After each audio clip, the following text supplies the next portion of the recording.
Hi so movie review start பண்ணியிருக்கோம். இப்போ அதில் நெக்ஸ்ட் எபிசோடு நாங்கள் வந்துட்டு இதுக்கு பார்க்கலாமா வேண்டாமா அப்படின்னு பேர் வச்சுருக்கோம். ஏன் அப்படி வச்சுருக்கோம்னா, நாங்கள் பார்க்குற படங்கள்லாம் ஒரு 2 to 3 minutes ஷார்ட் அண்ட் ஸ்வீட்டாக ஸ்பாயிலர் எதுவும் கொடுக்காம, ஸ்டோரி எதுவும் ரிவீல் பண்ணாமல், பர்சனலாக எங்களுக்கு ஒர்க் ஆச்சா ஆகலையா, எங்களோட பர்சனல் ஒப்பீனியனில் போய் தியேட்டரில் போய் பார்க்கலாமா வேண்டாமான்றதை நாங்கள் வந்துட்டு எங்களோட பர்சனல் ஒப்பீனியன்ஸை உங்களுக்கு ஷேர் பண்ணிக்கிறோம். ஸோ இப்போ அதில் நெக்ஸ்ட் எபிசோட் பார்க்க போகிறோம். ஸோ இன்னைக்கு எபிசோடில் நம்ம எந்த மூவி பற்றி பார்க்க போகிறோம்னா, மெய்யழகன் பை பிரேம்குமார். அதாவது ரொம்ப சில படங்கள் தாங்க பார்த்துட்டு வந்துட்டு படமே ரொம்ப அழகாக இருக்குன்னு சொல்ல தோணும். எனக்கு தெரிஞ்ச அந்த படங்களில் வந்துட்டு மெய்யழகனும் ஒன்று நினைக்கிறேன். இதை நான் வந்துட்டு ரிவ்யூ பண்ணுறதோட எனக்கு என்னெல்லாம் ஒர்க் ஆச்சு ஆகலைன்னு சொல்கிறத விட, இந்த படமே வந்துட்டு எனக்கு ஒரு மாதிரி ஒரு எக்ஸ்பீரியன்ஸ் மாதிரி தான் இருந்தது.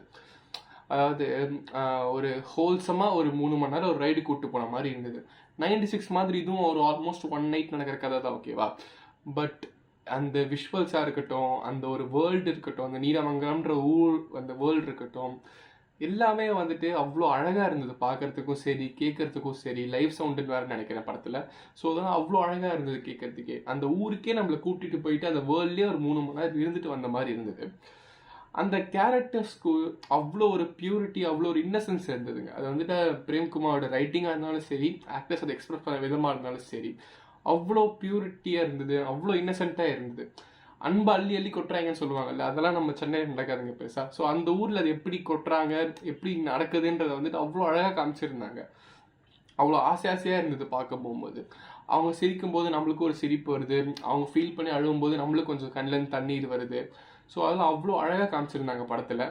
Coming to the characters, Karthi சாருக்கும் சரி, அரவிந்த் சாமிக்கும் சாருக்கும் சரி, 2 பேருக்குமே ப்ராப்பராக ஈக்குவலாக தீனி போட்ட மாதிரி தான் இருந்தது ரோல். 2 பேரும் அவங்களோட பெர்ஃபார்மன்ஸ் அவ்வளோ அழகாக கொடுத்துருந்தாங்க. அவங்க 2 பேரோட நிறைய சைட் கேரக்டர்ஸ் வந்து இந்த படத்தில் வந்துட்டு சின்ன சின்ன ரோல்ஸ் தான் அவங்களுக்கு, பட் அவங்களோட இம்பேக்ட் ரொம்ப அதிகமாக இருந்தது. ராஜ்கிரண் சாராக இருந்தாலும் சரி, மற்ற ஆக்டர்ஸ்லாம் இருந்தாலும் சரி, எல்லாரோட ரோலும் ரொம்ப அழகாக அவங்களோட இம்பேக்டை அவங்க ப்ராப்பராக கொடுத்துட்டு போயிட்டாங்க. அண்ட் இதில் வந்துட்டு எனக்கு பிடிச்ச 2 இளையராஜா சாங்கோட பிளேஸ்மெண்ட்ஸ் வந்து எனக்கு ரொம்ப பிடிச்சிருந்தது. ஸோ லைக் அதான் சொல்கிறேன்ல, சவுண்ட் வைஸும் சரி, விஷுவல் வைஸும் சரி, இது வந்துட்டு லைக் ஒரு வேறு லெவலில் கொண்டு போயிட்டாருங்க எனக்கு பொறுத்த வரைக்கும் படத்தில். கொஞ்சம் செகண்ட் ஹாஃபில் வந்துட்டு ஒரு மேபி கொஞ்சம் டைம் ட்ரிம் பண்ணியிருக்கலாமோன்ற ஒரு தாட் அங்கங்கே இருந்தது.